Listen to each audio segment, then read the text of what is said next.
কয়েকদিন আগে এক এমপি ছিল আমার মাহফিলে, ঠাকুরগাঁও 3 আসনের এমপি। তার বাবা 7 বারের এমপি ছিলেন। এবার অসুস্থ হওয়ার কারণে ছেলেকে দাঁড় করিয়েছেন। ছেলেও নৌকা মার্কা নিয়ে জিতে গিয়েছে। আমার পাশে বসা, বললাম এমপি সাহেব। উনি বললেন আমি প্রতিটা মাহফিলে যাওয়ার চেষ্টা করি এবং মাহফিল শোনার চেষ্টা করি। আমি বললাম এমপি সাহেব, আপনাকে আমি একটা ওয়াজ শোনাবো। ওনাকে বসিয়ে রেখে ওমর রাদিয়াল্লাহু তাআলা আনহুর জীবন থেকে সেই ওয়াজটা শোনালাম। ওমর রাদিয়াল্লাহু তাআলা আনহু রাত্রের অন্ধকারে ঘুরে ঘুরে দেখতেন কোন বাড়িতে কে খেয়ে আছে না খেয়ে আছে। বলেন ঠিক না বেঠিক?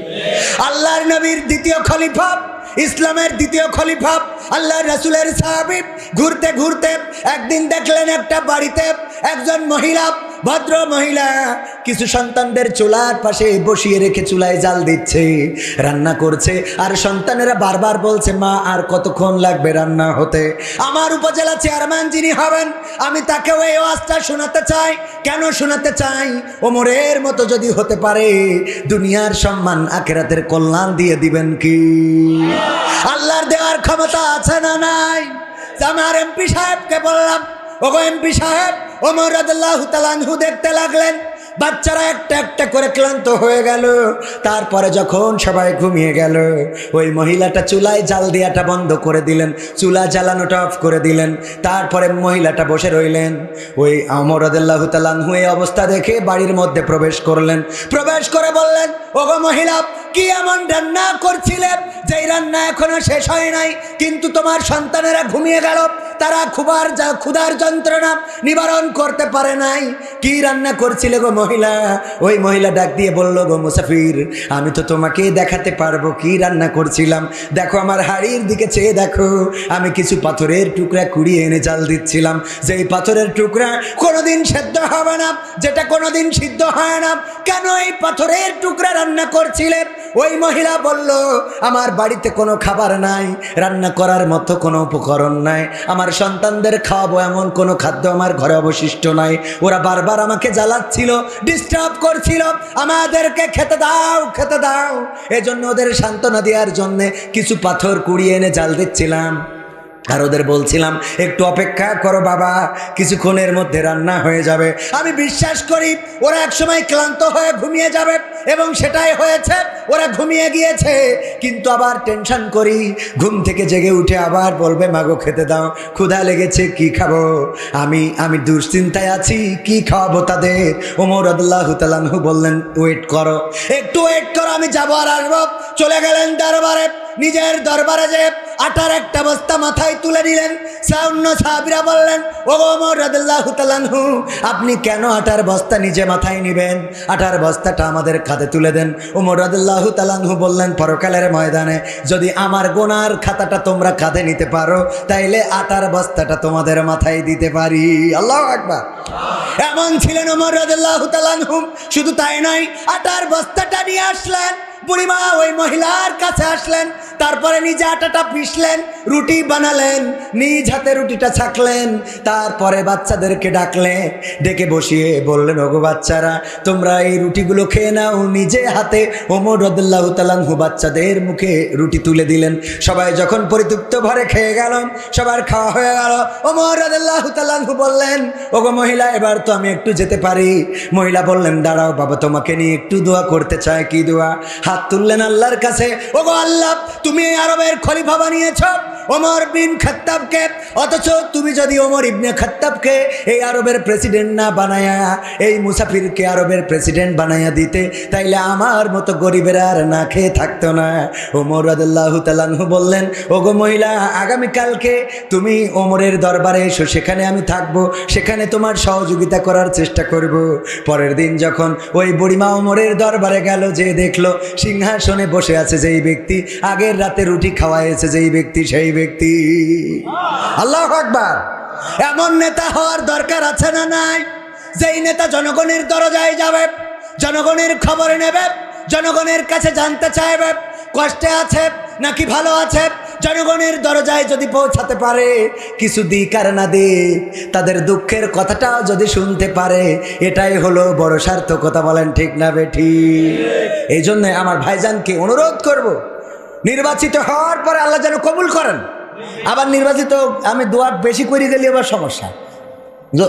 তালায় একজনের এরকম দোয়া করে দিছি, হয়েছে না? এখন একজনের দোয়া করেছি কিন্তু সে হতে পারিনি, ফেল করেছে, পরে যে পাশ করেছে আর ওই এলাকায় আমার মাহফিল করতে দেয় না।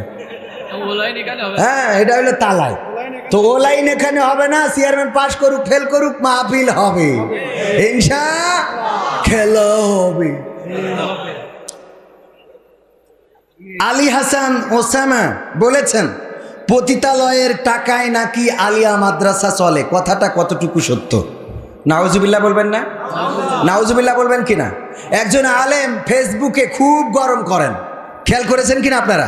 পাগড়িটা এই পাশে ঝুলিয়ে দেন, দিয়ে এতটাই গরম করেন, যতটুকু আলোচনা করেন ততটুকু সময় কারো না কারো পিছনে লেগে থাকেন। খেয়াল করেছেন আপনারা?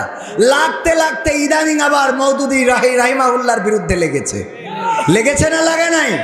লেগেছে।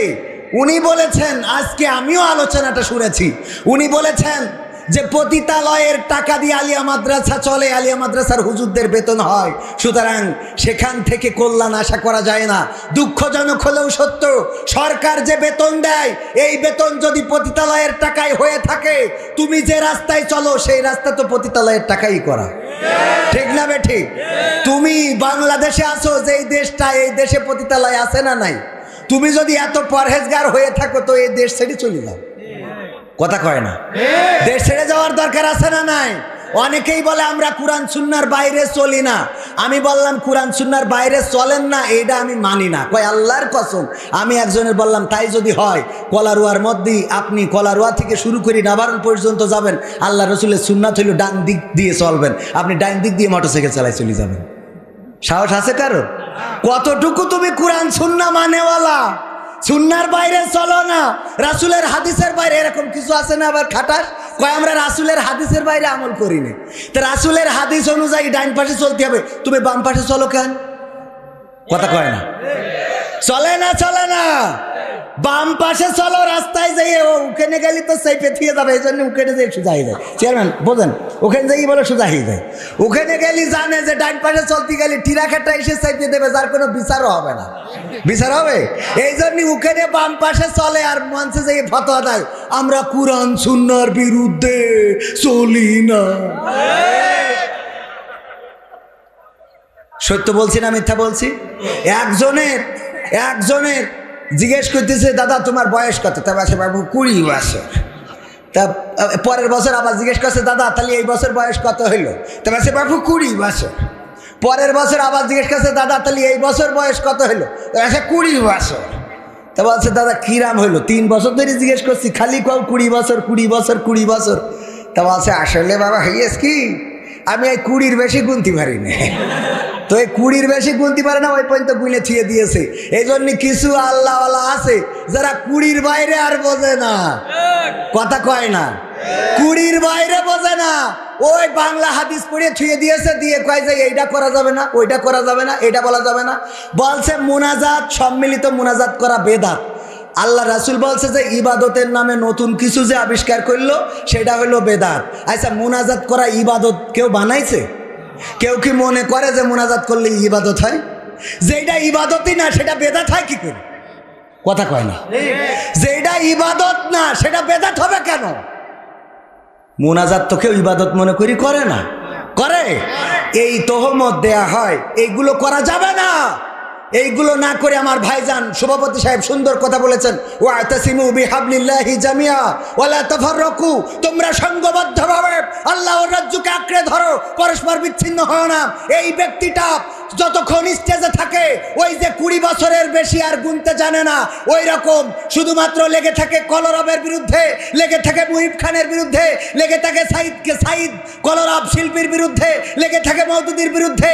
যত সব ওয়াজ হলো শুধু ব্যক্তির বিরুদ্ধে আলোচনা করা, ব্যক্তির বিরুদ্ধে আলোচনা করা। কেন? তোমারে নিয়ে আসা হয়েছে কি কারোর বিরুদ্ধে বলার জন্য? কোরআন এবং হাদিস থেকে 2-1টা কথায় বুঝাই ছিয়ে যাও আমাদের। কথা ঠিক আছে কিনা? কোরআন এবং হাদিস থেকে কথা বুঝান, সেটা না বুঝায় একবার আহলে হাদিসের বিরুদ্ধে, একবার হানাফির বিরুদ্ধে, শাফির বিরুদ্ধে, মালিকির বিরুদ্ধে, হাম্বলির বিরুদ্ধে, মওদুদির বিরুদ্ধে, ইখওয়ানের বিরুদ্ধে, কলরবের বিরুদ্ধে, মুহিব খানের বিরুদ্ধে, এত মানুষ সব তোমার কাছে খারাপ। তুমি কত বড় আল্লাহওয়ালা, তোমার পাছায় হাত দিলে বোঝা যাবে গন্ধ আছে কি নাই। ঠিক না বেঠে?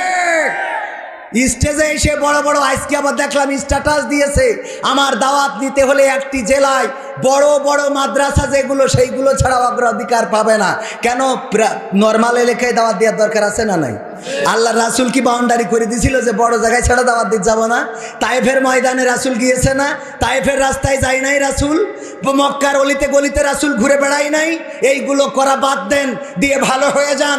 যে ঐক্যবদ্ধ বাঙালি জাতি হতে চাচ্ছে, দলমত নির্বিশেষে সবাই কোরআনের জন্য ঐক্যবদ্ধ হতে চায়, এই ঐক্যবদ্ধের মধ্যে যারা ফাটল সৃষ্টি করে, আল্লাহর কসম করে বলি তারা এই উম্মতের জন্য দুশ্মন ছাড়া কিছু নয়।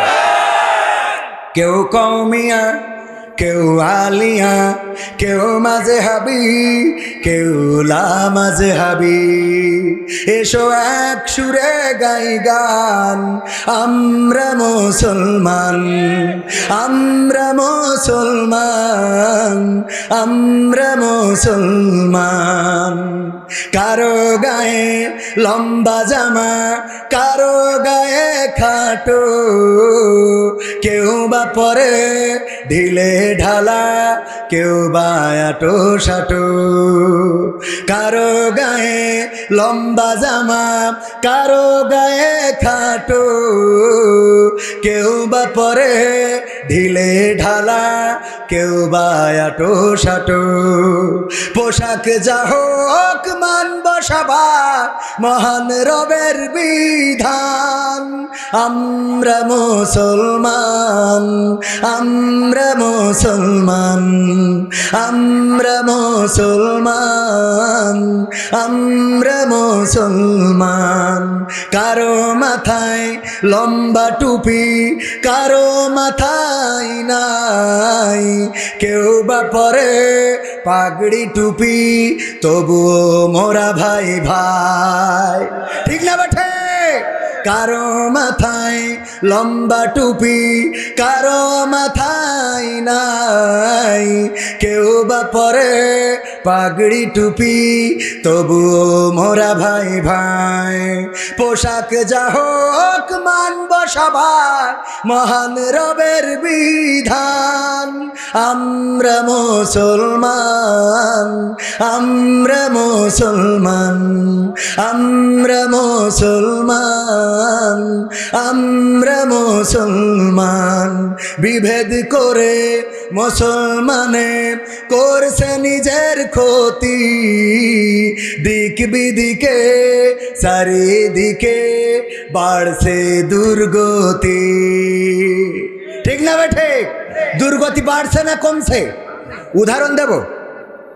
আপনার কলারোয়া থেকে তিনজন মানুষ, একজন হিন্দু, একজন খ্রিস্টান আর একজন মুসলমান গিয়েছে যশোরে। যশোরে যে কোনো এক কারণে যাওয়ার পরে এই তিনজন, একজনের আক্ষেপ ছিল। আপনারা আখ বলেন তো? আক্ষেত। এই আখ খেতে ঢুকেছে আখ খাওয়ার জন্য, যে পানির পিপাসা লেগেছে, চলো আখ খাইলে তো পিপাসা মিটে যাবে। আখ খেতে যাওয়ার পরে আখ ভেঙে আচ্ছা মতো খাওয়া শুরু করে দিয়েছে। ক্ষেতের মালিক যিনি, মনে করেন মেম্বার সাহেব, উনি গিয়েছে। যাওয়ার পরে দেখে তিনজনে আচ্ছা মতো আখ খাচ্ছে। বলছে তোরা আখ খাচ্ছিস মানেটা কি? তা বলছে অসুবিধে কি? তো বলছে অসুবিধা কি মানে? আখ খেত আমার, তোরা খাস মানে? কয় আখ খেত তোমার তা কি হয়েছে, লাগবা নাকি আমার সাথে, আমাদের সাথে? কারণ ওরা কয়জন? কয় লাগবা আমাদের সাথে। মেম্বার বুঝতে পেরেছি এরা তো বেকায়দা রক্সটা মানুষ, হ্যাঁ, এদের সাথে তো বেশি ঝামেলা করা যাবে না। সাতক্ষীরার মানুষ তো এমনি একটু সুন্দরবনের কাছে থাকে, এরা তো যে কোনো জিনিস ভয় পায় না, বাঘের সাথে মারামারি করার লোক। হ্যাঁ, তো এই জন্যই সাতক্ষীরার সাপেরও নাকি বাঘের মাথা থাকে, সাপের মাথায়ও নাকি বাঘের মাথা থাকে। সেদিন দেখলাম কোন জায়গায় যেন ফেসবুকে। তো এই জন্যই সাতক্ষীরারা এরা তো বাঘের সাথে বাঘের দুধ দিয়ে ভাত খাই, এরম একটা অবস্থা। তো এই বলছে বাড়ি কনে, তা বলছে সাতক্ষীরায়। তো আরও ভয় পেয়ে গেছে। মেম্বার বলছে সাতক্ষীরায় বাড়ি, তোমার নাম কি? তা বলছে আমার নাম হরিপদ। তা বলছে বুঝতে পারি তুমি মনে হয় হিন্দু। তা বলছে হ্যাঁ। বলছে তোমার নাম কি? তা বলছে আমার নাম দিলীপ বড়ুয়া। বলছে তুমি তাহলে মনে হয় খ্রিস্টান। তা বলছে হ্যাঁ। তা বলছে তোমার নাম কি? বলছে আমার নাম আব্দুর রহমান। বলছে তুমি তো মুসলমান। তা বলছে হ্যাঁ। তা বলছে দেখো তোমরা তিনজন আখ খাচ্ছ, অসুবিধা নেই, বাড়ি কলারোয়া সাতক্ষীরায়, অসুবিধে নেই। এই মুসলমান যে, ও তো আমার ডাইরেক্ট জাত ভাই, ও তো খাবে। আর খ্রিস্টান যে, সে তো ঈসা আলাইহিস সালামের মানে, আমরা মানে, ও খাবে। কিন্তু এই শালা হিন্দু খাবে কেন? তো ওরা দুজন বলছে তাই তো, কথা তো ঠিক। তা বলছে তাহলে কি আর একটু কষান দেবো? তা বলছে দেও। আগ ভেঙে নিয়ে আসছে মতো পিটাই আলির পরে টান টানকে থিয়ে দিয়েছে। দিয়ে আব্দুর রহমানের বলছে, আব্দুর রহমান ভাই তুমি তো আমার ভাই, শুধু ভাই না, ভাইরা ভাই ডাইরেক্ট। তুমি খাবা, মন যত চাই খাবা, দরকার হলে বাড়ি ভোজনও নিয়ে যাবা, কিন্তু এ খ্রিস্টান, এ খাবে কে? তা বলছে তা ভাইরা ভাই কথা তো সত্য। তা বলছে তাহলে এরও একটু কুপান দিই। তা বলছে দেওয়া অসুবিধা নেই। ওরও টান টেনে করিয়ে তে আলির পরে ফেলাই দিয়েছে। থুয়ার পরে বলছে আব্দুর রহমান সাহেব, সাতক্ষীরায় বাড়িটা, পাকামো করার জায়গা খুঁজে পাও না। এইবার তুমি একা, আমিও একা। এইবার তোর তো ডাইরেক্ট হাতের কবজিতে কেটে দেবো। বিয়াদব কোথাকার মুসলমান, তুই না বলি আমার খেতে তাক খালি মানে কয়ে ওরও টান টানি করে তিনটে যখন এক জায়গায় দলা করে থিয়েছে, তখন তিনজনে বলা কয়া করছে, প্রথমেই যদি আমরা ধর্মের ভাগাভাগি না করে এক কলারও আবাসী এই শপথে যদি এক থাকতাম, তাহলে মেম্বারের তো ডাইরেক্ট হাসপাতালে না, ডাইরেক্ট পাতালে পাঠাই দিতাম। ঠিক না বেঠে? সুতরাং মুসলমান ঐক্যবদ্ধ না থাকার কারণে বাতিলেরা জেকে বসেছে। আজকে প্রতিবাদ করার সুযোগ তো নাই, প্রতিরোধ করা তো আরো পরের কথা। মাথার উপরে হুতুম পেচারা ডাকা শুরু করে দিয়েছে, বলেন ঠিক কিনা? এই জন্য দল মত নির্বিশেষে, কে আওয়ামী লীগ, কে বিএনপি, কে জামাত, কে জাসদ, কে বাসদ, কে হেফাজত, সব ভুলে যে এক আল্লাহর কোরআনকে আঁকড়ে ধরে আল্লাহ ও তার রাসূলের পথে চলার জন্য উদ্দীপ্ত আছেন। কারা কারা দুটি হাত দেখতে চায়?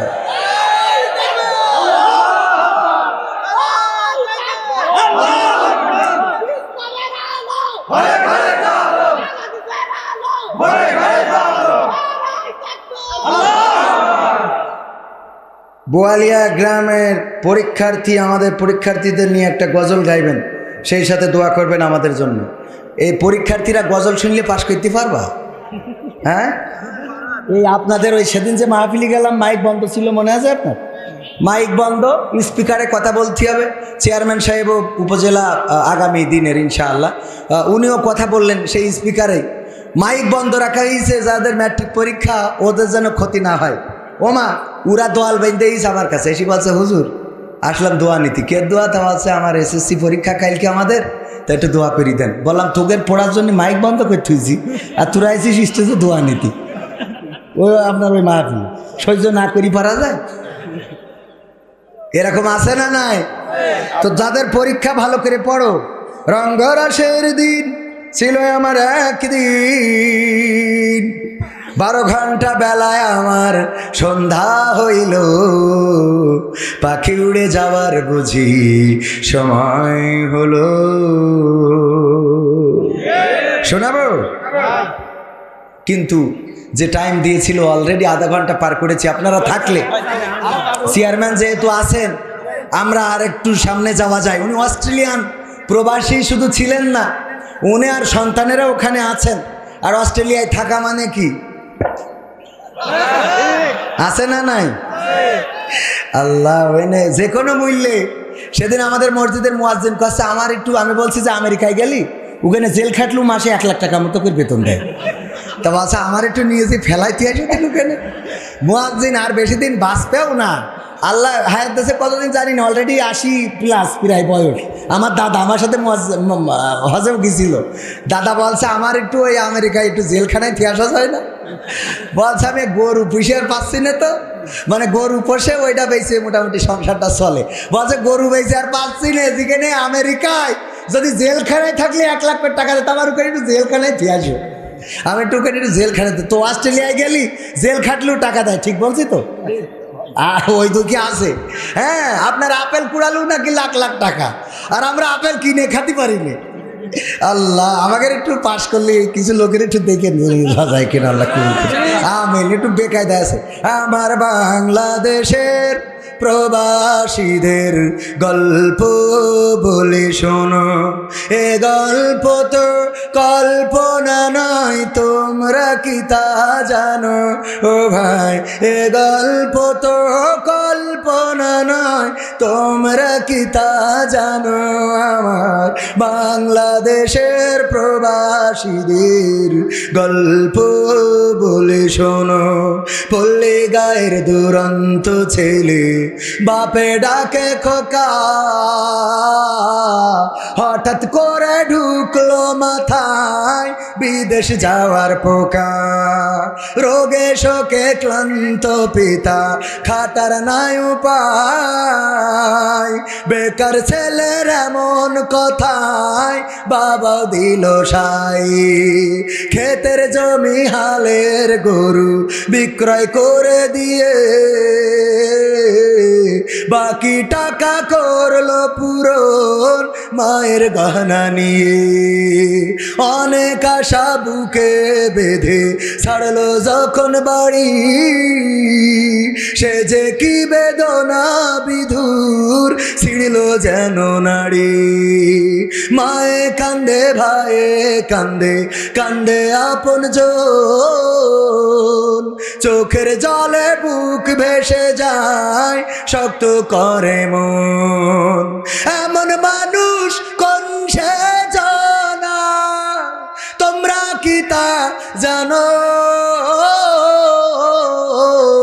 আমার কলার আর প্রবাসীদের গল্প বলে শোনো, আমার অস্ট্রেলিয়ার প্রবাসীদের গল্প বলে শোনো। বিমানেতে বসে খোকা জানালারি পাশে, নীল আকাশে তাকিয়ে দেখে মায়ের ছবি ভাসি। আঁচল দিয়ে চোখ মুছে মান প্রভুকে যে বলে, আল্লাহ তুমি ভালো রেখো আমার কোলের ছেলে। খোকা যে ছিল মা জননীর কলিজারি বোটা, ভাবতে সব চোখ ভিজে জল পড়লো ফোঁটা ফোঁটা। এমন মানুষ কোন সে জানাব, তোমরা কি তা জানো? আমার বোয়ালিয়ার প্রবাসীদের গল্প বলে শোনো, আমার অস্ট্রেলিয়ার প্রবাসীদের গল্প বলে শোনো। নদ নদী আর সাগর নগর দিয়ে খোকা পাড়ি, পৌঁছালো যে অতি সাধের বিদেশের বাড়ি। অনেক কষ্টে মিলল খোকার এমন একটা কাজ, হাড় ভাঙা খাটুনি তাতে সকাল দুপুর সাজ। রোগে শোকে কাজ করে যায়, করে না অবহেলা। আকাশ সমান স্বপ্ন দেখে কাটিয়ে দেয় বেলা। মা জননীর সাথে যখন খোকা কথা কয়, বলে বাবা কেমন আছো জানতে ইচ্ছা হয়।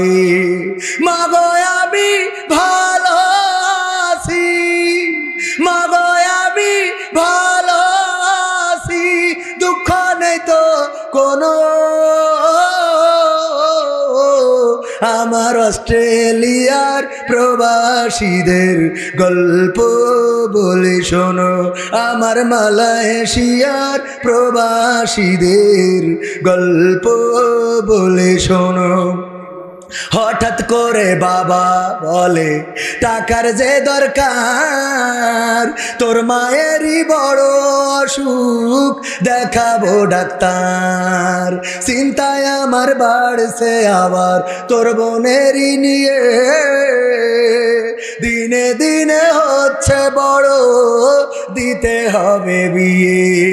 তোর ভাইয়েরই লেখা পড়ার খরচ বেড়ে গেছে, দরকার এখন অনেক টাকার, তোর কাছে কি আছে? পাইনি বেতন এখনো খোকা, পকেটটা যে ফাঁকা। তবুও বলে ভেব না বাবা, দেব আমি টাকা। এমন মানুষ কোন সে জানা, তোমরা কি তা জানো? আমার অস্ট্রেলিয়ার প্রবাসীদের গল্প বলে শোনো, আমার কলার প্রবাসীদের গল্প বলে শোনো, দিন মাস গুনে খোকা এখন পৌঁছালো বছরে, করতে হয় কাজ এখন যে তার 10 তলার উপরে। হঠাৎ করে কি হতে কি যেন হয়ে গেল,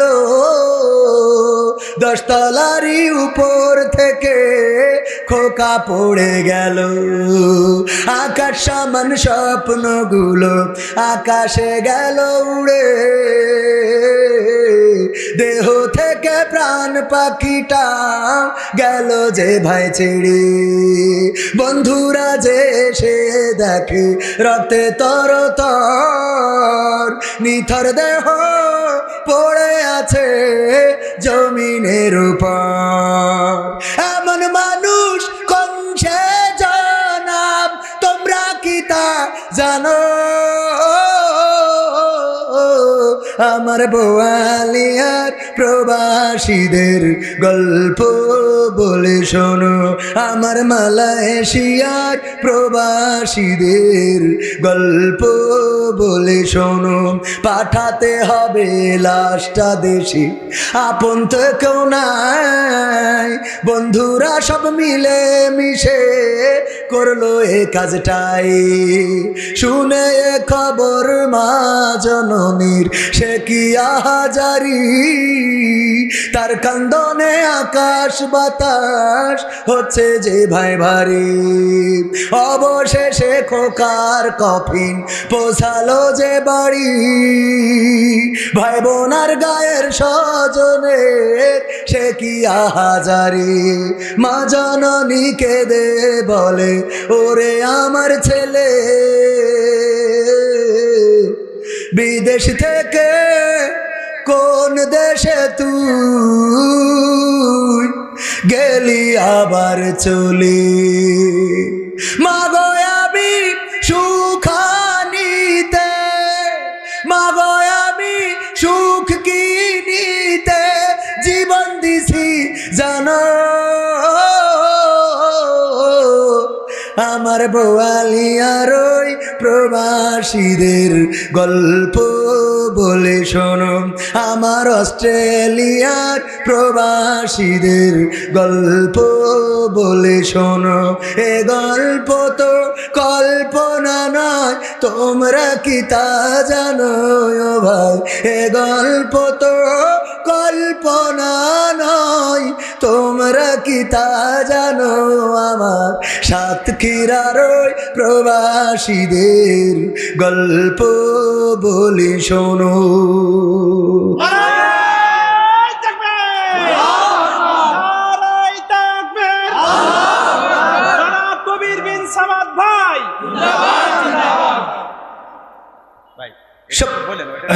সম্মানিত ভাইয়েরা, আমি তো এখন চিরকুট পড়তে গেলেও ভয় পাই, কারণ কোন চিরকুটে কি লিখে থিয়েছে বলা কষ্ট।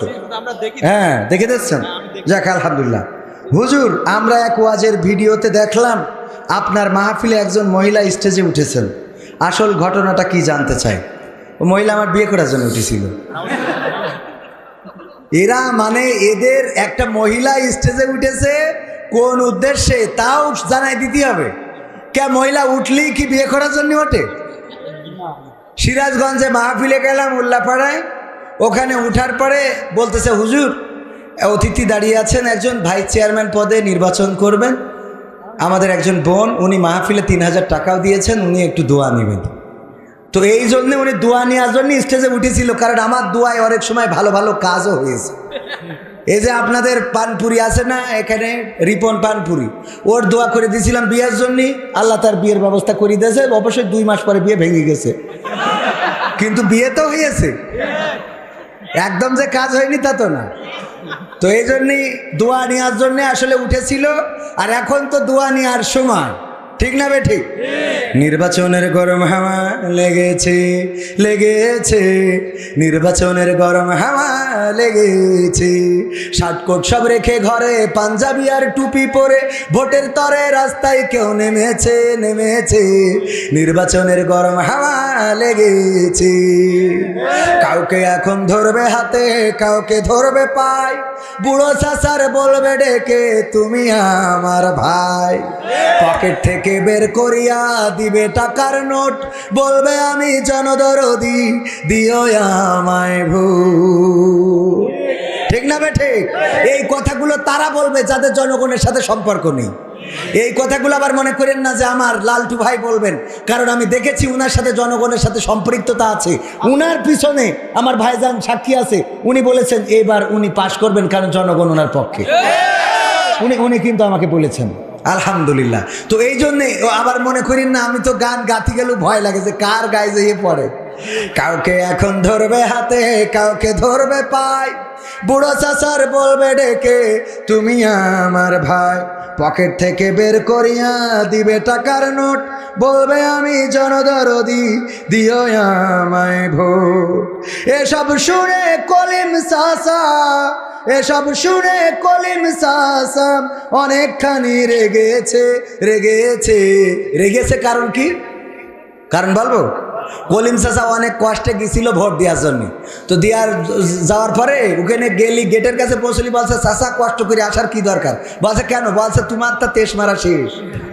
তা বলছে তাহলে একটু হাতে একটু কালি মাখাই দাও, না হলে আমার বৌমা ধরবে না। বৌমা জিজ্ঞেস করবেন যে কি হয়েছে, একটু কালি মাখাই দাও। তো কালি মাখাই দিয়েছে। যখন চলে যাচ্ছে বলছে চাচা চাষির জন্য আবার পাঠাই দিয়েন না। বলছে কেন? বলছে উডাউল শেষ। তা বলছে তোমার চাষির ভোটও দিয়েছে? তা বলছে হ্যাঁ দিয়েছে। তা বলছে দেখো কত বড় নিয়ম খারাপ। আল্লাহ ওর সাথে আমি সংসার করেছি, আল্লাহ ওর কবরে জাহান্নামের আগুন জ্বালাই দাও আল্লাহ। তা বলছে কেন এই বদদোয়া করতেছ কেন? বলছে দেখো 12 বছর হইলো মরি গেছে, ওই সে ভোটটা দিয়ে গেছে, আমার সাথে দেখা করতে হবে না? আমার সাথে দেখা না করি চলে গেল, কত বড় নেব খারাপ। তো এই জন্যই ওই চাচা কি করি কে জন্য খেপে বোঝা গেছে। তো নির্বাচনের গরম হাওয়া লেগেছে, পড়বে নামাজ উজু ছাড়া কেমন ইমানদার, জানে না কোনটা কিসের নামাজ কোনটা জানাজা, দিবে সালাম পথে ঘাটে দেখলে কোন লোক, মুসলিম কিংবা হিন্দু বৌদ্ধ খ্রিস্টান হয় হোক, বসন্তেরই কোকিল ওরা, বসন্তেরই কোকিল ওরা এমন সাজে সেজেছে, নির্বাচনের গরম হাওয়া লেগেছে, নির্বাচনের গরম হাওয়া লেগেছে, করবে নেতা জনসভা, বলবে কত কথা, পাশ করিয়া মুছে দেবে গরিব দুঃখীর ব্যথা, পাক্কা রাস্তা করে দেবে পিসেরও ঢালাই, ঘরে ঘরে বিদ্যুৎ দেবে, লোডশেডিংও নাই। এমন অনেক কথা বলার মতো নেতা আছে না নাই? তারপরে পাশ করার পরে আর খুঁজে পাওয়া যায় এমন নেতা আমরা চাই না।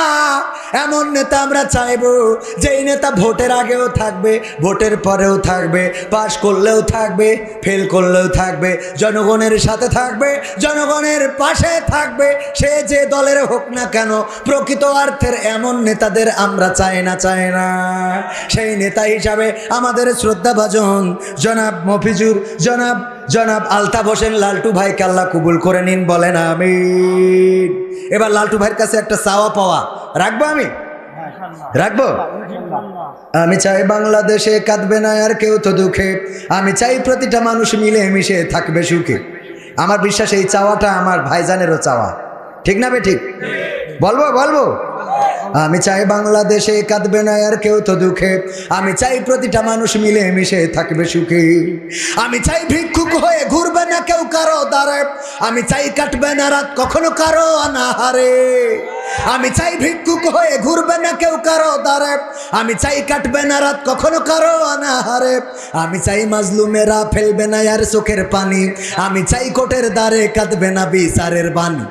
আমি চাই মাজলুমেরা ফেলবে না আর চোখের পানি, আমি চাই কোটের দ্বারে কাঁদবে না বিচারের বাণী। আমি চাই বাংলাদেশে কাঁদবে না আর কেউ তো দুঃখে, আমি চাই প্রতিটা মানুষ মিলে মিশে থাকবে সুখী। আমি চাই ধর্ষিতা বোন কাঁদবে না আর অন্ধকারে, আমি চাই ধর্ষকেরা ভালো হবে তওবা করে, আমি চাই ধর্ষিতা বোন কাঁদবে না আর অন্ধকারে, আমি চাই ধর্ষকেরা ভালো হবে তওবা করে, আমি চাই অধিকার নিয়ে খেলবে না কেউ চিনিমিনি, আমি চাই বুঝবে সবাই থাকবে না কেউ চিরদিনই, আমি চাই অধিকার নিয়ে খেলবে না কেউ চিনিমিনি, আমি চাই বুঝবে সবাই থাকবে না কেউ চিরদিনই, আমি চাই বাংলাদেশে কাঁদবে না আর কেউ তো দুঃখে, আমি চাই প্রতিটা মানুষ মিলে মিশে থাকবে সুখী, আমি চাই সাংবাদিকে সত্য কথা লিখুক সবে, আমি চাই চ্যানেলগুলো সত্য প্রচার করুক ভাবে, আমি চাই সাংবাদিকে সত্য কথা লিখুক সবে, আমি চাই চ্যানেলগুলো সত্য প্রচার করুক ভাবে, আমি চাই দাদার দেশের চ্যানেলগুলো বন্ধ হবে। মা বোনেরা একটু রাগ করবে, ঠিক না বে ঠিক? বলবে এই হুজুর আমরা এসব দেখি আর মাহফিলে যাই টাকা দান করি, তা ঠিক আছে না? মাহফিলে কম না বেশি? মাহফিলেও বেশি, বাজারেও বেশি, হাটে বেশি, এখন ইদানিং মাঠেও যাচ্ছে আর মোটরসাইকেল চালানো তো শুরু করেছে, ঠিক না বে ঠিক? আমি বলি আমাদের অধিকার দিন দিন ক্ষুণ্ণ হয়ে যাচ্ছে, শেষ হয়ে যাচ্ছে। সেটা কেমন? আগে আমরা যে শার্ট প্যান্ট পরতাম, শার্ট প্যান্টের আগের থেকে যদি বলি, মা বোনেরা, আমার চেয়ারম্যান সাহেব সাক্ষী, আগে মা বোনেরা যখন রাস্তায় চলতো কোনো পুরুষ মানুষ আসলে ঘুমটা দিয়ে এক পাশে ঘুরে দাঁড়াতো, ঠিক না বে ঠিক? ওই দাঁড়াইনো বাদ দিয়েছে, দেওয়ার পরে কি করেছে, এখন মা বোনেরা ওই সরাসরি তো থাকে থ্রি পিস পরা ধরলো, শাড়ি টাড়ি সব বাদ, ঘন্টা দেওয়া বাদ, থ্রি পিস পরি তা উন্নাতে ঢেকে ঢুকে রাখতো, হঠাৎ করে দেখা গেল উন্না আমফান ঝড়ে এক পাশে উড়ে গেছে, ঠিক না বে ঠিক? গলায় প্যাঁচ দিয়ে এক পাশে থাকে এক পাশে নাই, এরপরে হঠাৎ করিয়ে সুনামি আসলো, সুনামিতে ডাইরেক্ট উন্নাটাই চলে গেল, আর কোনো পাশেও নাই। এরপরে এখন শুনি 2 পিসের থেকে নাকি এখন আবার 1 পিস শুরু হয়ে গেছে, কবে না জানি নো পিস হয়ে যায়। নো পিসের আগে যে ঘটনা ঘটে গেছে দেখেন, এখন মেয়েরা ছেলেদের শার্ট পরে না, ছেলেদের শার্ট পরছে, প্যান্ট পরছে, জুতা পরছে, ঘড়ি আমরা আগে ডাইন হাতে দিতাম, ওরা এখন ডাইন হাতে দেয়, আমরা এই জন্য বাম হাতে দিয়া ধরেছি, যে ওরা যেহেতু ডাইন হাতের অধিকার কেড়ে নিয়েছে। আমরা ছেলেরা যে বেইন করে বেল মাজায় দিতাম সেগুলো সব ওরা দিচ্ছে, আমাদের চুলির কাটিং তা ওরা নিয়েছে, নেওয়ার পরে এই বছর এসে আবার বললো শুধু তাই না, এতদিন তো আমরা পরিচয় দিতাম আমরা পুরুষ, এখন বলছে শুধু খালি তোমরা পুরুষ পরিচয় দিলে হবে না, আমরা মেয়ে হলেও মনে মনে ছেলে, ঠিক না বে ঠিক? আমরা মেয়ে হইলেও মনে মনে ছেলে, সুতরাং এখন থেকে খালি তোমরা একা ছেলে না, আমরা মেয়েরাও ছেলে। এই সত্যি বলছি না মিথ্যে বলছি? মানে অধিকার সবচেয়ে। আল্লাহ রাসূল বললেন, মেরাজ থেকে এসে বললেন, ওগো নারীরা তোমরা বেশি বেশি সাদাকা করো, দান করো বেশি বেশি। আল্লাহর নবীর সাহাবীরা বললেন কেন? আল্লাহর নবী বললেন, ওগো সাহাবীরা শুনে নাও, আমি মেরাজে যেয়ে দেখলাম অধিকাংশ নারীরাই জাহান্নামী। বলেন নাউজুবিল্লাহ। বলা হলো কোন কারণে নারীরা বেশি জাহান্নামী? আল্লাহ রাসূল বললেন 2টা কারণে। কারণ কয়টা? কারণ কয়টা? 2টা। এই উঠবেন না আর একটু সময়। এই যুবক মানুষ ওটা কেন? মুরব্বীরা রয়েছে, যুবক মানুষ, তোমাকে কি মুতুতি চাপ দিয়েছে? হ্যাঁ, একটুখানি সময় গার্ডার মেরি রাখো, এইটুক সময় থাকতে পারবে না, পাকামো পাইছাও। আবার এসে বলবা হুজুর বিয়ের জন্য দোয়া করে দেন, বিয়ে পিসা বাটকে রাখতে পারবে না তোর বিয়ের দোয়াকে, পাকামো কোথাকার। আর একটু সময় থাকা যাবে না? হ্যাঁ, যুবকরা থাকবে, মুরব্বীরা থাকবে, মুরব্বীদের জন্য আমি, যুবকদের জন্য আমি, সব লাইনে আসি না নাই। মাঝে মাঝে আমার দেখেন না মুরব্বী হয় না, হ্যাঁ ঠিক আছে তো, মাঝে মাঝে নাড়াচাড়া দিলে বসবেন। অনেকেই বলে হুজুর আপনি এই যে এইবার একটু জায়গায় গেছে, কারণ আমরা যে কষ্টে আছি এটা তো সব জায়গায় বলতে পারি না। বললি আমার মা বোনেদের ব্যাপারে আমার চেয়ারম্যান যেহেতু বলেছে, রাসূলের এই হাদিসটা শুনলেই আমার বিশ্বাস হক আদায় হয়ে যাবে। আল্লাহ রাসূল বলছেন, ওগো মহিলারা তোমরা বেশি বেশি সাদাকা করো, নারীরা বেশি বেশি দান করো, কারণ বেশি নারীদেরকে জাহান্নামে দেখেছি। বলা হলো কোন কারণে? বলল কারণ 2টা। কয়টা? জোরে বলেন, কারণ কয়টা? আরো জোরে, কয়টা? 2টা কারণে বেশি জাহান্নামী। 1 নম্বর কারণ হলো অধিকাংশ নারীরাই তাদের স্বামীর প্রতি কৃতজ্ঞ থাকে। স্বামীর প্রতি কৃতজ্ঞ থাকে না, স্বামীর প্রতি ভালোবাসা নেই, স্বামীর প্রতি মায়া নেই, স্বামীর প্রতি মহব্বত নেই, স্বামীর প্রতি ভালোবাসা নেই। এমনকি স্বামী যেটা করে ওইটা ওর পছন্দ হয়। স্বামী যে ঘরটা করেছে ওই ঘরের থেকে স্বামীর বন্ধু যে বাড়িটা বানাইছে ওই বাড়িটা ওর কাছে বেশি ভাল লাগে। স্বামী যে টাইলস লাগাইছে ওই টাইলস পছন্দ হয় না, ওর বন্ধুর বাড়ির টাইলসটা খুব ভালো লাগে। স্বামী যে শাড়িটা কিনেছে ওই শাড়ি পছন্দ হয় না, ওর বন্ধু যে শাড়িটা কিনেছে বন্ধুর বউয়ের জন্যে সেইটা খুব পছন্দ হয়, বন্ধুর বউয়ের থ্রি পিসটা পছন্দ হয়। এরকম অবস্থার এরকম নারী আছে না নাই? এক হুজুর বলল, ভাই আমার স্ত্রী যাই কিনে আনি খালি বলে তোমার তো কোনো পছন্দ নেই, তোমার আল্লাহ চোখ দেয় নাই, দুটা মার্বেল আছে, দুটা কি দেছে মার্বেল, যাই কেন আমার একটাও দেখিনি যে অন্তত পরে মানুষের মধ্যে যাওয়া যাবে। অথচ তোমার বন্ধু কবির বিন সামাদ তার বোর জন্য যে শাড়িটা কেনে, কত সুন্দর রং, কত সুন্দর কালার, কত সুন্দর ডিজাইন, কত সুন্দর সুতা। তো এই কথা চিন্তা করে চেয়ারম্যান সাহেব করিস কি, উনি বাজারে যাই সাতক্ষীরাতে খুব দামি একটা শাড়ি কিনে এনেছে, কিনে এনে ডাইনিং টেবিলের পর রেখে স্ত্রী বলছে, স্ত্রী খাতি দাও। স্ত্রী খাইতে দিয়ে খালি শাড়িটার দিকে আটশো কি তাকাচ্ছে যে শাড়িটা কার, কিন্তু জিজ্ঞেস করতে সাহস পাচ্ছে না। এক ফাঁকে জিজ্ঞেস করেই বসলো, শাড়ি কার? বলতেছে শাড়ি আমার বন্ধু কবির বিন সামাদর বোঝনি কিনেছে। বলছে দেখো কালারটা কত সুন্দর, সুতোটা কত সুন্দর, শাড়িটা কত সুন্দর, আর তুমি যা কেন তা কি পরা যাও। আমার আব্বা আমার কার সাথে যে বিয়ে দিয়েছে, আমি বলে তোমার সংসার করছি, তা না হলে এতদিন তোমার তুই আটা দিত। তো বলছে তোমার এই শাড়িটা কি পছন্দ হয়েছে? তা বলছে পছন্দ হয়েছে বলেই তো বলছি। তাহলে বলছে তাহলে তুমি নিয়ে নাও, কবির বিন সামাদের সাথে আমার মারামারি ফাটাফাটি যা হইবে না, আমি করি আমলিক, ও করে জামাত ইসলাম, উত্তর করলে ফাঁসির কাঠটা ঝুলাই দেবো, অসুবিধা নেই। এই বলে শাড়িটা দিয়ে দিয়েছে। দেওয়ার পরে স্ত্রী তো খুব আনন্দ, ওরে আল্লাহ এত সুন্দর শাড়ি।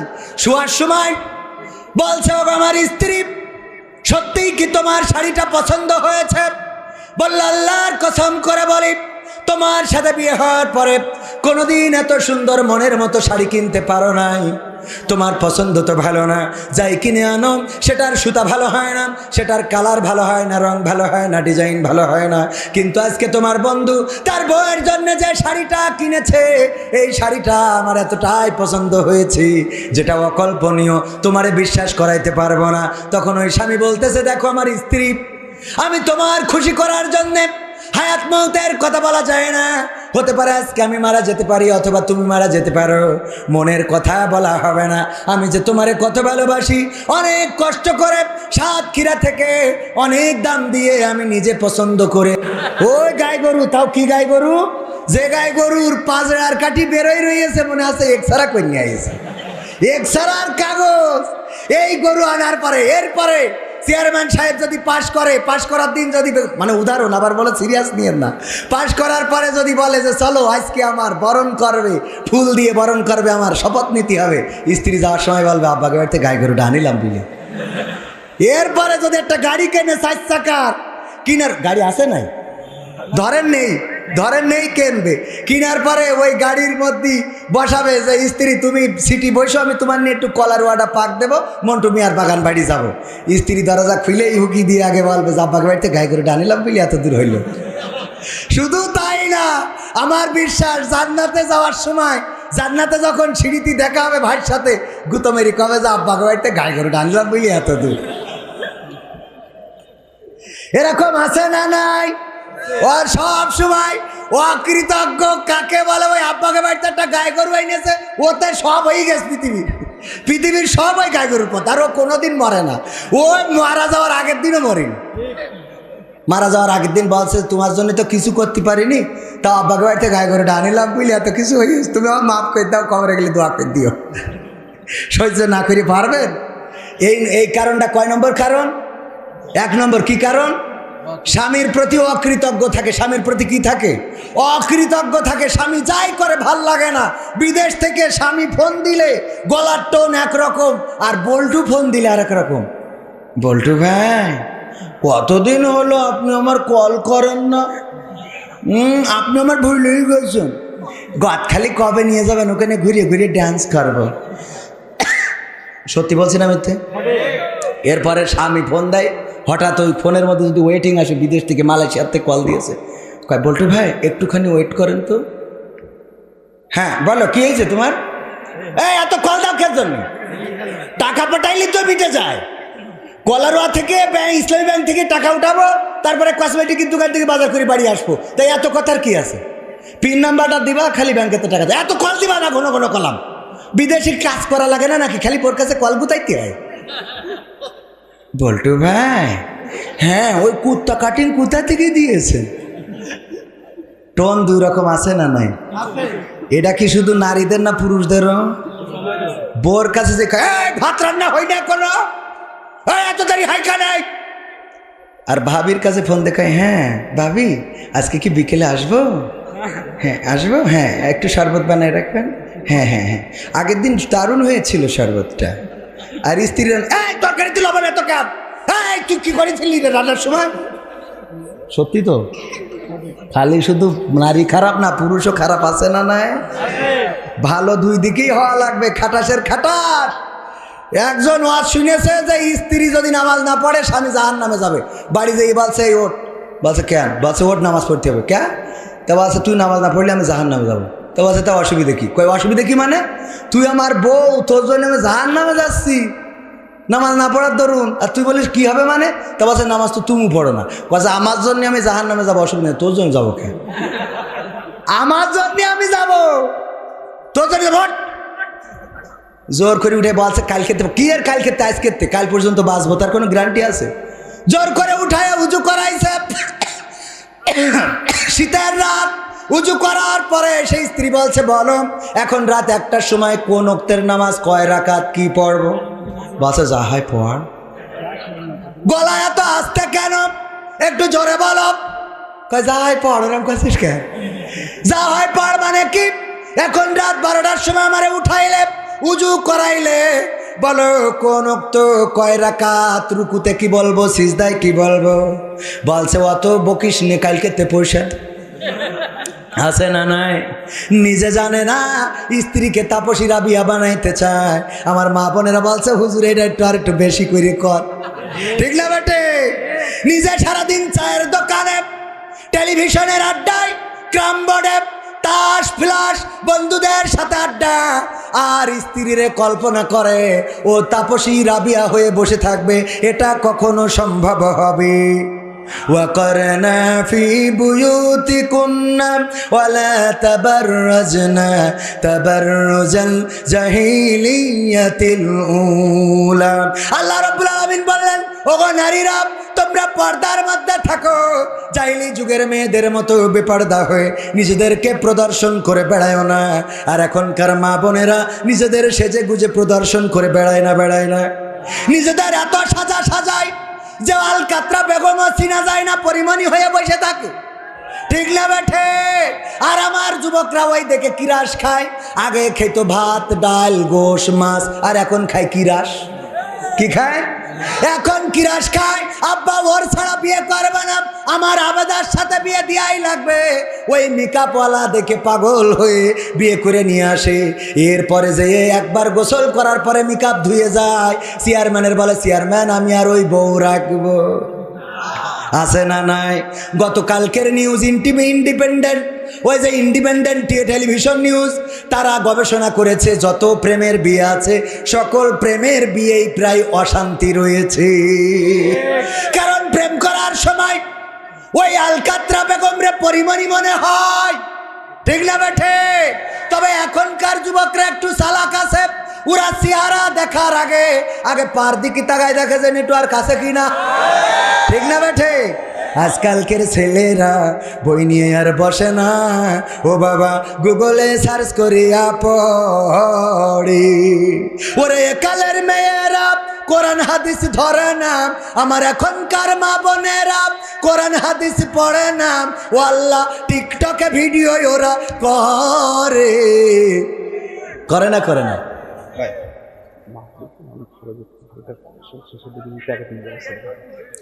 আজকালকের ছেলেরা বই নিয়ে আর বসে না, ও বাবা গুগলে সার্চ করিয়া পড়ে। ঠিক না বেঠিক? তুমি যার লাগিয়া গাবো, শুনবেন? আপনার কি সত্যিকার অর্থে কোরআনের জন্য এখানে বসে আছেন? কোরআনের জন্য যদি আগামী দিন রাজপথে ডাক আসে, কোরআনী আন্দোলনের জন্যে আল্লাহর জমিনে আল্লাহর দিন প্রতিষ্ঠিত করার জন্যে যেভাবে আল্লাহ ডাক দিয়ে বলেছেন, তুমিনুনা বিল্লাহি ওয়া রাসূলিহি ওয়া তুজাহিদুনা ফি সাবিলিল্লাহি বিআমওয়ালিকুম ওয়া আনফুসিকুম যালিকুম খায়রুল লাকুম ইন কুনতুম তা'লামুন। আল্লাহ ডাক দিয়ে বলছেন, ওগো ঈমানদারেরা, তোমরা শোনো, একটা ব্যবসা করো। সেই ব্যবসাটা হলো আমি আল্লাহর সাথে আমার আল্লাহর প্রতি ঈমান আনতে হবে, রাসূলের প্রতি ঈমান, এবং তোমাদের মাল আর জান দিয়ে আমার দিন কায়েমের জন্য সংগ্রাম করতে হবে। কথাটা কার? সেই আল্লাহর জমিনে আল্লাহর দিন প্রতিষ্ঠিত করার জন্যে যদি ডাক আসে, কোরআন বুকে আঁকড়ে ধরে রাজপথে থেকে আমরা যেভাবে 1952-তে 21শে ফেব্রুয়ারি রক্ত দিয়ে প্রমাণ করেছিলাম, রক্ত দিতে জানি কিন্তু মায়ের ভাষার অধিকার ছেড়ে দিতে জানি না। 1971-এ বঙ্গবন্ধুর ডাকে সাড়া দিয়ে রাজপথে থেকে প্রমাণ করেছিলাম আমরা 9 মাস লড়াই করতে জানি কিন্তু বাংলাদেশের 1 ইঞ্চি মাটির অধিকার ছেড়ে দিতে জানি না। সেই বীর বাঙালি আর একবার জাগতে হবে, লড়াই করতে হবে, সংগ্রাম করতে হবে। আল্লাহর জমিনে আল্লাহর দিন প্রতিষ্ঠিত করার জন্যে যদি রাজপথে ডাক আসে, সেই ডাকে সাড়া দিয়ে নিজের বুক যদি পেতে দিতে হয় বাতিলের বুলেটের সামনে বক্ষ পেতে দিয়ে, বাতিলের বুলেট যদি বক্ষ ঝাঁঝরা করে দেয়, রক্ত যদি ঝরাতে হয়, সেই রক্তের সাগরে সাঁতার কেটে কেটে একটি রক্তাক্ত বিপ্লবী কালেমার পতাকা বাংলার জমিনে উড়াতে প্রস্তুত কারা কারা? দুটি হাত দেখতে চায়।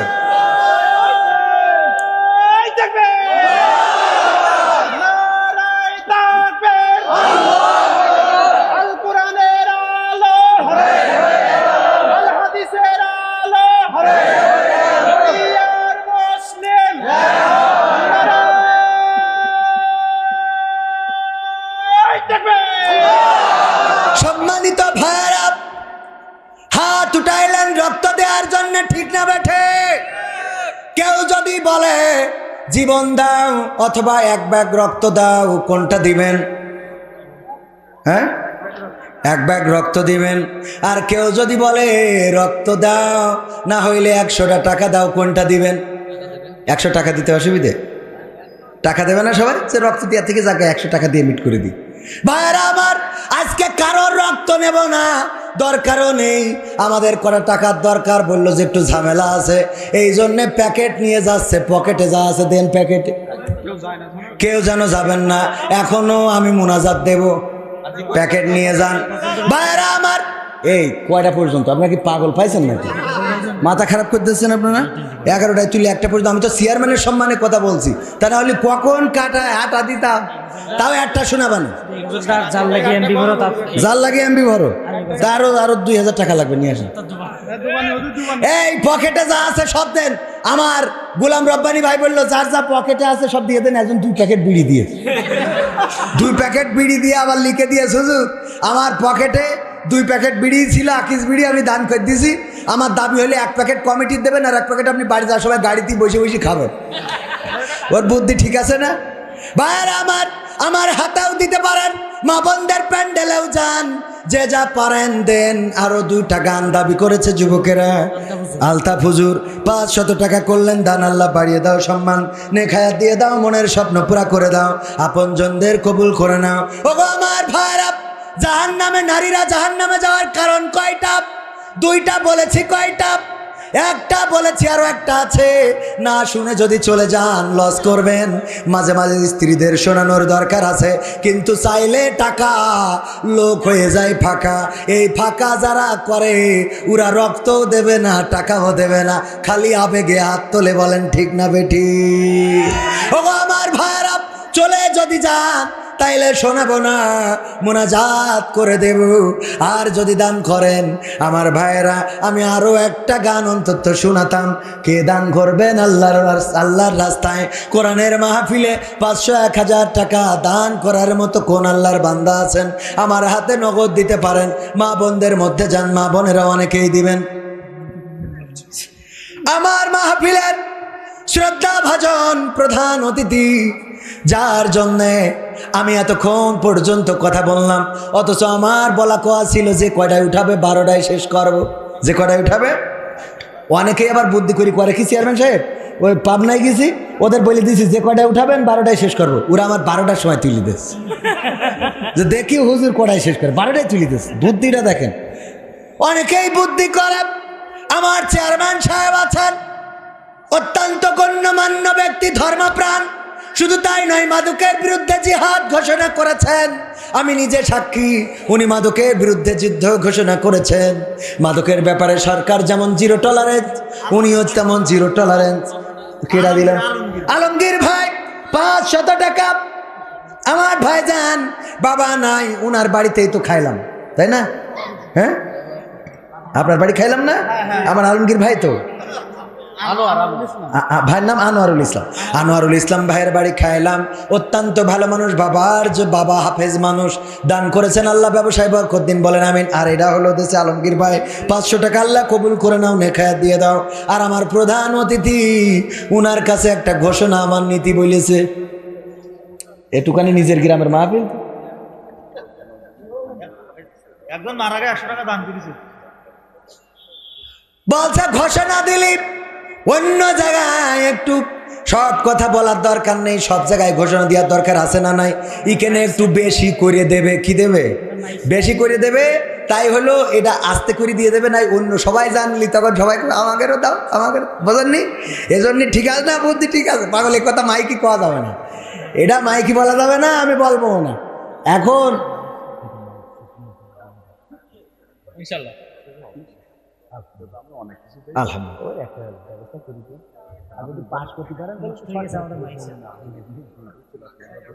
না না, আপনি এটা আমি কিন্তু আপনার বাইরে আলোচনা, আমরা তো 100 টাকা আব্বার নামে দান করেছি।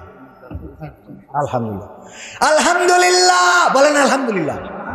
আমার কমিটি যা চেয়েছে তা হবে না, কিন্তু কি হবে না ওইটা পরে দেখলি তারপর বুঝবেন কি হয়েছে। আল্লাহ কবুল করুন, বলেন আমিন। তুমি যার লাগিয়া, তুমি যার লাগিয়া এমবি ভরো, তার তো বাটন ফোন। তুমি যার লাগিয়া এমবি ভরো, তার তো বাটন ফোন। ওরে কেমন করে বুঝবে রে সে, কেমন করে বুঝবে রে সে, ডিজিটাল তোর মন। তুমি যার লাগিয়া, তুমি যার লাগিয়া এমবি ভরো, তার তো বাটন ফোন। তুমি যার লাগিয়া এমবি ভরো, তার তো বাটন ফোন। মেসেজ দিলে সিন করে না, দেয় না তো রিপ্লাই। ভিডিও কলে বলবা কথা, ক্যামেরা তার নাই রে, ক্যামেরা তার নাই। মেসেজ দিলে সিন করে না, দেয় না তো রিপ্লাই। ভিডিও কলে বলবা কথা, ক্যামেরা তার নাই রে, ক্যামেরা তার নাই। ওরে ডিজিটাল এই যুগ জামানাই, ডিজিটাল এই যুগ জামানাই, অ্যানালগ তার মন। তুমি যার লাগিয়া, তুমি যার লাগিয়া এমবি ভরো, তার তো বাটন ফোন। তুমি যার লাগিয়া এমবি ভরো, তার তো বাটন ফোন। প্রেম প্রীতি ভালোবাসা বিয়ের আগে নয়, মনের মধ্যে রাখো যুবক আল্লাহ তালার ভয় রে, পরকালের ভয়। ঠিক না বেঠে? প্রেম প্রীতি ভালোবাসা বিয়ের আগে নয়, মনের মধ্যে রাখো যুবক আল্লাহ তালার ভয় রে, পরকালের ভয়। ওরে তবেই তুমি মুক্তি পাবা, তবেই তুমি মুক্তি পাবা দোজখের আগুন। তুমি যার লাগিয়া, তুমি যার লাগিয়া এমবি ভরো, তার তো বাটন ফোন। তুমি যার লাগিয়া এমবি ভরো, তার তো বাটন ফোন। অনুরোধ রাখলাম, এবার সবাই দ্রুত ইব্রাহিম পড়েন, আল্লাহুম্মা সাল্লি আলা মুহাম্মাদ ওয়া আলা আলি মুহাম্মাদ কামা সাল্লাল্লাহু না না না না।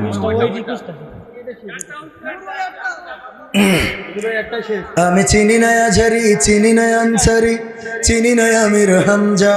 কোরআনের পথে কথা বলে যারা, তারাই আমাদের কলিজা। আমরা চিনি না সাইদি, চিনি না সাইফি, চিনি না আমির হামজা। কোরআনের পথে কথা বলে যারা, তারাই আমাদের কলিজা। বলো কেমন করে ভুলবো তাদের, যদিও বলো ভুলে যা। বলো কেমন করে ভুলি গো তাদের, যদিও বলো ভুলে যা। আমরা চিনি না হেলালি, চিনি না বেলালি, চিনি না আমির হামজা। কোরআনের পথে কথা বলে যারা, তারাই আমাদের কলিজা। কেউ আছে দূরে দূর প্রবাসে, কেউ আছে কারাগারে। চলার পথে কত যে স্মৃতি মনে পড়ে বারে বারে। মধুর সুরে বলতো তারা আল কোরআনের কথা, মনে পড়ে হাই বুক ভেঙে যায়, হৃদয়ে চাপা ব্যথা। কেউ আছে দূরে দূর প্রবাসে, কেউ আছে কারাগারে। চলার পথে কত যে স্মৃতি মনে পড়ে বারে বারে। মধুর সুরে বলতো তারা আল কোরআনের কথা, মনে পড়ে হাই বুক ভেঙে যায়, হৃদয়ে চাপা ব্যথা। কবে যে আবার আসবে ফিরে বিজয়ী বীরের বেশে, লাখো কোটি প্রাণ পথ চেয়ে আছে দিনকে ভালোবেসে। কোরআন ভালোবেসে আমরা চিনি না সাইদি, চিনি না সাইফি, চিনি না আমির হামজা। কোরআনের পথে কথা বলে যারা, তারাই আমাদের কলিজা। কত যে মুমিন যায় না মাঝে অশ্রু ঝরাই রাতে, লাখো লাখো প্রাণ দুয়া করে যায় নামাজে মোনাজাতে। কেঁদে বলে হাই ওগো দয়াময়, শোনো ক্রন্দন ধ্বনি, দাও ফিরিয়ে যাদের মুখে কোরআনের বাণী শুনি। ঠিক না বে ঠিক?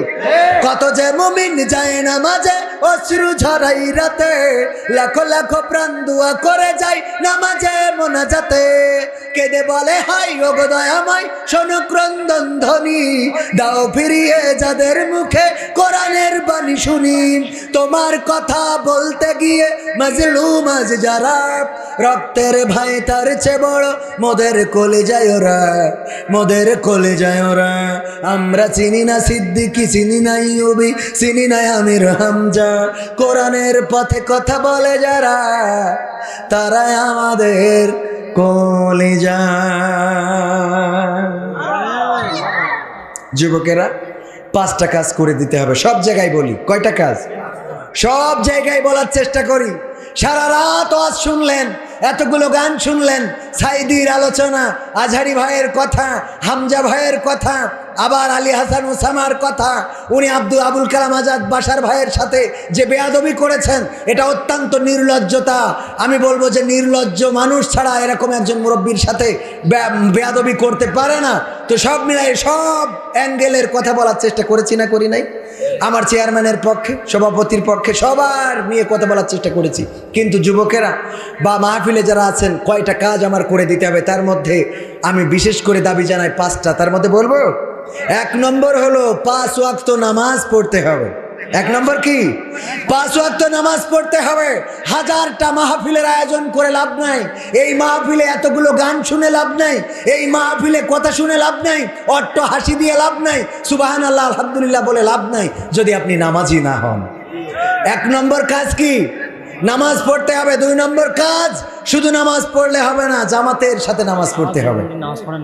যুব কমিটি নামাজ পড়ে না, এই কথা সামনের পরে বললি হয়, পিছনে বললি হতো। আমার যুবকেরা যারা মাহফিল কমিটিতে আছে, কথা দিতে হবে আগামীতে নামাজ কাজা করা যাবে। রাজি? 2 নম্বর কাজ কি? জামাতের সাথে নামাজ পড়তে হবে। 3 নম্বর কাজ, দাড়িটাকে সেভ করতে হবে, শেভ করা যাবে না। আল্লাহ রাসূলের এই একটি মাত্র সুন্নাহ যেটা আপনার সাথে কবরে যাবে। সুতরাং দাড়ি রাখার দরকার আছে না নাই? রাখতে হবে। দাড়িগুলো আবার ওই কাটিং ফ্যাশন করি সুন্দর করি রেখে দিয়েন না, যে ডার্লিংয়ের মন বুঝাইনোর জন্যে। হ্যাঁ, এটা করা যাবে না। 4 নম্বর কাজ, টাকনুর উপরে কাপড় পরতে হবে। কিসের উপরে? টাকনুর উপরে কাপড়। যে প্যান্ট পরেন পরেন, অনেকেই আছে এত টাইট প্যান্ট পরে যে সাপ কামড়ায় বাড়ি দিয়ে গল্প দেয় আজকে যে কি ভুল করেছি, মানে এত টাইট প্যান্ট যে সাপ কামড়ায় ওর দাঁতে ব্যথা হয়ে যায়, কিন্তু কামড় বসাইতে পারে না। আছে না নাই? এই টাইট প্যান্টও যদি পরেন, তাও টাকনুর উপরে পরবেন। কথা মনে থাকবে যুবকেরা? আর 5 নম্বর কাজ হলো ফ্রি ফায়ার, পাবজি, তারপরে এই যে টিকটক, এই জাতীয় যত পঙ্গু হওয়ার জন্যে, প্রতিবন্ধী হওয়ার জন্য যে অ্যাপসগুলো আছে এগুলো সব আনইনস্টল করতে হবে। এই অ্যাপসগুলো যারা চালায় এরা অর্ধেক প্রতিবন্ধী, ঠিক না বে ঠিক? গানে মুখ মিলাই নাচানাচি করে না এটা টিকটক। আর ফ্রি ফায়ার যে খেলে ওর কাছে যে জিজ্ঞেস করবেন ভাই তোমার নাম কি, ও দেখবেন যে মারতেছে ঠিক না বে ঠিক? এই প্রতিবন্ধী অ্যাপসগুলো ফোনে রাখা যাবে, মনে থাকবে? এই 5টা কাজ করবেন। আর আমার মা বোনেরা স্বামীদের প্রতি কৃতজ্ঞ থাকবেন, স্বামীদের খেদমত করবেন, স্বামীদের প্রতি সন্তুষ্ট থাকবেন। স্বামীরা যতটুকু করে ততটুকুতেই সন্তুষ্ট থাকবেন, আল্লাহ আপনার পরে সন্তুষ্ট হয়ে যাবে। বলেন সুবহানাল্লাহ। পর্দার মধ্যে থাকবেন, মেকআপ একটু কম করে লাগাবেন, আর আমার যুবকগুলোর একটু টাঙ্কি কম করে মারবেন।